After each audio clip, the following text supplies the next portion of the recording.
Explain होता है, crystal field theory. इसको हम लोग डिटेल में पढ़ते हैं। सबसे पहले तो क्रिस्टल फील्ड थ्योरी बेसिकली एक इलेक्ट्रोस्टैटिक मॉडल है, किसको बताने का, कोऑर्डिनेशन कंपाउंड को बताने का। मतलब यहां पर आपके पास लिगेंड और मेटल के बीच में इलेक्ट्रोस्टैटिक फोर्स ऑफ अट्रैक्शन बताया गया है। कैसे? क्योंकि वो ऐसा मान के चलते हैं पोस्टुलेट में कि मेटल और लिगेंड आयनिक बॉन्ड बनाते हैं। वो कहता है कि मेटल लिगेंड के साथ आयनिक बॉन्ड बनाता है, कोई कोवलेंट बॉन्ड नहीं बनाता। इन दैट केस जरा ध्यान से चेक करना, लिगेंड एनायनिक, जरा आप चेक करो लिगेंड कैसे हो सकता है। लिगेंड एनायनिक हो सकता है या फिर लिगेंड न्यूट्रल हो सकता है, और दोनों ही केस में जरा आप चेक करो वो कैसा बिहेव करता है, पॉइंट चार्ज की तरह, नेगेटिव पॉइंट चार्ज की तरह बिहेव करता है। लिगेंड इज लाइक, अगर लिगेंड एनायनिक है तो वो नेगेटिव पॉइंट चार्ज की तरह बिहेव करेगा, आ गया समझ में। और अगर न्यूट्रल है तो वो कैसा, डाइपोल की तरह ट्रीट करेंगे उसको, मतलब उसमें पोल्स होंगे। ओवरऑल ये कहना चाहता है कि वहां पर लिगेंड में ऑलरेडी चार्जेस होते हैं, वो पॉइंट चार्जेस की तरह ट्रीट करवा रहा है लिगेंड को, आ गया समझ में, पॉइंट चार्जेस की तरह ट्रीट करवा रहा है, ताकि वो ये दिखा सके कि भैया मेटल पॉजिटिव है, लिगेंड नेगेटिव है, और वहां पर पॉजिटिव और नेगेटिव के बीच में फोर्स ऑफ अट्रैक्शन है। इसलिए वो बोल रहा है कि ये इलेक्ट्रोस्टैटिक है, ये कोई कोवलेंट नहीं है, ये इलेक्ट्रोस्टैटिक है। समझ में आया? ये क्रिस्टल फील्ड थ्योरी का पोस्टुलेट है, तो आपको ध्यान रखना है। अच्छा, एक और बात, point number 3, d orbitals is isolated gases metal atom are degenerated. ये बड़ी अच्छी लाइन है, मैं इसको थोड़ा सा मतलब समझाता हूं। तीसरे पॉइंट में ये कहता है कि कोई भी मेटल के पास d ऑर्बिटल होते हैं और वो खाली होते हैं, तभी वो लिगेंड से अपने ऑर्बिटल्स को भरवाता है। मेटल का पेट खाली है तो पेट को भरना है, पेट वो भरवाता किससे है, लिगेंड से। लेकिन जब पेट खाली होता है तो इन दैट केस जो d ऑर्बिटल्स होते हैं वो डीजनरेटेड होते हैं। What do you mean by degenerated? Degenerated का मतलब होता है कि उनकी एनर्जी सेम होती है। डीजनरेटेड का मतलब सारे d ऑर्बिटल का एनर्जी सेम होता है जब तक वो अकेला है। ध्यान से समझना, जब तक मेटल अकेला है सारे d ऑर्बिटल्स का जो एनर्जी है वो सेम होता है। d ऑर्बिटल कौन कौन से होते हैं याद है? एक होता है dxy, एक होता है dyz, एक होता है dzx, एक होता है dx2y2, x2 माइनस y2, एक होता है dz2, याद है? और ये बोलता है कि पांचों इक्वल एनर्जी रखते हैं, मतलब वो डीजनरेटेड है। लेकिन कब तक? जब तक वो कुंवारे हैं, जब तक लिगेंड आया नहीं है। जब तक लिगेंड आया नहीं है, लिगेंड ने अप्रोच नहीं किया है, इनकी ये सारे के सारे डीजनरेटेड होते हैं। लेकिन जैसे ही लिगेंड करीबियां बढ़ाता है, पास आता है, तो ये डीजनरेटेड ऑर्बिटल स्प्लिट हो जाते हैं। क्या हो जाते हैं? स्प्लिट हो जाते हैं। समझ में आ गया? और यही स्प्लिटिंग, ये जो स्प्लिट हुआ है एनर्जी में गैप आ जाता है, स्प्लिटिंग, इसको crystal field splitting energy gap कहते हैं। तो ये बहुत इंटरेस्टिंग चीज है, जरा आप उसको चेक कर लेना। स्प्लिटिंग अलग अलग होती है हर जगह पे, ठीक है?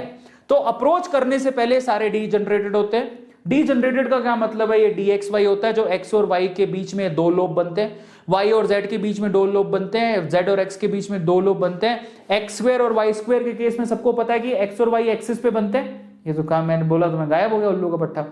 तो और फाइनली z स्क्वायर में जो लोब बनता है वो z एक्सिस के ऊपर बनता है। ये देखो x और y एक्सिस के ऊपर, वो z एक्सिस के ऊपर बनता है। तो जानते हो तुम, ये तुम कहां पे पढ़ के आए थे? तुम अपनी 11th क्लास में पढ़ चुके हो। ये डीजनरेटेड ऑर्बिटल होते हैं, इनकी शेप अलग अलग होती है लेकिन एनर्जी सेम होती है। सबको समझ में आ गया?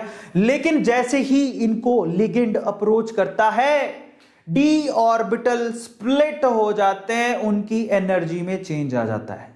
D orbital split in the presence of ligand. अब ये जो स्प्लिटिंग है वो बड़ी इंटरेस्टिंग है। ऑक्टाहेड्रल के केस में स्प्लिटिंग अलग होती है, टेट्राहेड्रल के केस में स्प्लिटिंग अलग होती है। बट पहले आपको यह समझने की जरूरत है कि यहां पर जो डी ऑर्बिटल्स होते हैं वो कहां कहां प्रेजेंट होते हैं। तो जरा मैं आपको पिक्चर दिखाता हूं, जरा आप इस पिक्चर को बड़े ध्यान से देखना। Now that is very important picture, ठीक है? अब ये जो पिक्चर आपको दिखाई दे रही है वो उसको बड़ा ध्यान से देखना। यस, तो मैं यहां रोक देता हूं इसको, ठीक है? ये पिक्चर है, जरा आप ध्यान से इसको चेक करो।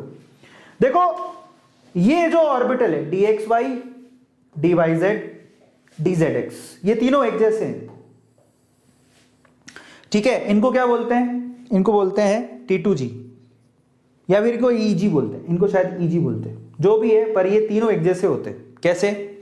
ये x और y एक्सिस के बीच में होता है। x और y एक्सिस के बीच में दो लोब बनाए हैं, बीच में y एक्सिस के बीच में लोब है। डी वाई जेड, वाई और जेड एक्सिस के बीच में लोब है, बीच में है, एक्सिस के ऊपर नहीं है, बीच में है। इसी तरह से जेड एक्स कहां होता है, जेड एक्स जेड और एक्स एक्सिस के बीच में लोब बनाए हैं आपने, कुछ नहीं किया, ये देखो एक्सिस के बीच में बनाए हैं, आ गया समझ में। तो ये तीनों एक जैसे हैं, ठीक है। इनको हम लोग क्या बोलते हैं, इनको T2G कहा जाता है, क्या T2G बोल दो, चलो T2G बोलते हैं। एक का नाम EG होता है, दूसरे का नाम T2G होता है, पर मैं ये बताने की कोशिश कर रहा हूं कि ये तीनों सेम टाइप के हैं, समझ में आ गया। अब ये तीनों ग्रुप में रहते हैं, अगर कोई चीज सेम टाइप की होती तो वो ग्रुप में रहेगी, समझ में आ गया। ये सेम टाइप के ग्रुप में रहते हैं, आपको पता है, स्कूल में भी आपको पता होगा, जनरली ऐसा होता है। T2G कहते हैं तो T2G बोल देते, चलो कोई बात नहीं, T2G ले लेते हैं, T2G लेते हैं, चलो T2G बोलते हैं, ठीक है T2G, तो वो EG कहलाता होगा। अब मैं, आपने स्कूल में भी देखा होगा, स्कूल में क्या होता है, इंटेलिजेंट का ग्रुप अलग होता है और लफंडर लोगों का ग्रुप अलग होता है। ऐसे यहां पर भी होता है, जो एक्सिस के बीच में आते हैं उनका ग्रुप अलग होता है, और ये एक्सिस के ऊपर है। अगर आप देखोगे एक्स स्क्वायर वाई स्क्वायर कहां होता है, एक्स और वाई एक्सिस के ऊपर जो लोब बनते हैं, ये देखो ये एक्स है और ये वाई है, और लोब बेसिकली एक्स और वाई एक्सिस के ऊपर बनाए हैं तुमने, और जेड के लोब जेड एक्सिस के ऊपर है, समझ में आ गया। और ये दोनों एक जैसे हैं, तो ये तीन एक जैसे हैं, वो दोनों एक जैसे हैं। जब स्प्लिटिंग होगी तो ये तीनों एक साथ या तो ऊपर जाएंगे या तीनों एक साथ नीचे आएंगे, और वो भाई भी साथ ही रहेंगे। तो ये लफंडर हैं तीनों, वो पढ़ाकू है। जब स्प्लिटिंग होगी तो ये एक ग्रुप में शामिल होंगे, वो अलग ग्रुप में शामिल होंगे, लेकिन हाल फिलहाल डीजनरेटेड होते हैं जब तक लिगेंड अप्रोच नहीं करता। लेकिन जब लिगेंड अप्रोच करता है तो वहां स्प्लिटिंग आती है। अब आप इसको चेक करो ना, this is really very interesting. चाहे समय कितना लगे, आज